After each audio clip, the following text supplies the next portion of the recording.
তো বলেছে যে একটি দ্রব্য 450 টাকায় বিক্রয় করায় 50 টাকা ক্ষতি হয়।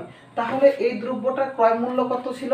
আমি বলি যে যে কোনো একটা, ধরো আমি বললাম যে কলম, একটি কলম 10 টাকা দিয়ে বিক্রয় করায় 5 টাকা ক্ষতি হলো। তাহলে 10 টাকায় বিক্রয় করে 5 টাকা যদি ক্ষতি হয়, তাহলে এই কলমটির ক্রয় মূল্য কত ছিল? কারণ ক্রয় মূল্যের সমান কি সূত্র ছিল আমাদের? ক্ষতির সময় সূত্র ছিল আমাদের ক্রয় মূল্য বিয়োগ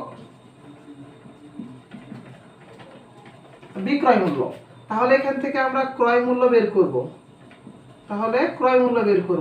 আমরা যদি এই মাইনাস বিক্রয় মূল্যকে বাম পাশে নিয়ে আসি, তাহলে কি হবে? প্লাস বিক্রয় মূল্য। তাহলে আমরা কি করতে পারবো? ক্ষতি প্লাস বিক্রয় মূল্য। তাহলে আমাদের কয় টাকা ক্ষতি হলো? 5 টাকা, এবং বিক্রয় করেছিলাম কয় টাকা দিয়ে? 10 টাকা দিয়ে। তাহলে আমাদের 5 10 15 হয়। এই অঙ্কটা এবং এই অঙ্কটা একদম সেম বেসিক দিয়ে জানতে হবে। তাহলে এখানে বলেছে 450 টাকায় বিক্রয় করায়, তাহলে বিক্রয় মূল্য কত? 450, এবং কত টাকা ক্ষতি হয়? 50 টাকা ক্ষতি হয়। তাহলে এখানে আমাদের এই দ্রব্যটার ক্রয় মূল্য কত ছিল? 450 যোগ 50 কত হবে? 500 টাকা। তাহলে এটা আমাদের কি ছিল? এটা আমাদের ক্রয় মূল্য। যদি ক্রয় মূল্য 500 টাকা হয়, তাহলে 500 টাকায় ক্ষতি হলো কত টাকা? 50 টাকা।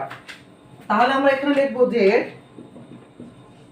500 টাকায় ক্ষতি হয় 50 টাকা। এরপরে লিখবো 1 টাকায় ক্ষতি হয় 50/500 টাকা। এখন প্রশ্ন, অনেকে এই জায়গাটাতে ভুল করে। এইখানে মনে রাখতে হবে যে এখানে এই সংখ্যাটা থাকবে, এই সংখ্যাটা আমরা লবে দিব, এখানে এরপর এই সংখ্যা যে এটা পাবো এটা আমরা হরে দিব। তো এখন এখান থেকে দুইটা নিয়ম হয়, যেখানে লবে দেব, হরে দেব, কখন গুণ করব, কখন ভাগ করব।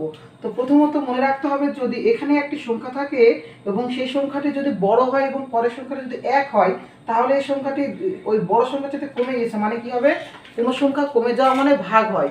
আর যদি কোনো সংখ্যা বেড়ে যাইতো, তাহলে 500 চাইতে সাপোজ আমি এখানে 1000 দিতাম, তখন কি হতো? গুণ হতো। ওকে, এভাবে যদি বেড়ে যায় তাহলে হবে গুণ, আর যদি কমে যায় তাহলে হবে ভাগ। তাহলে এখানে ভাগ করলে কত হবে? 0 0 কেটে দিলাম, 5 1 5, 5 5 10 50।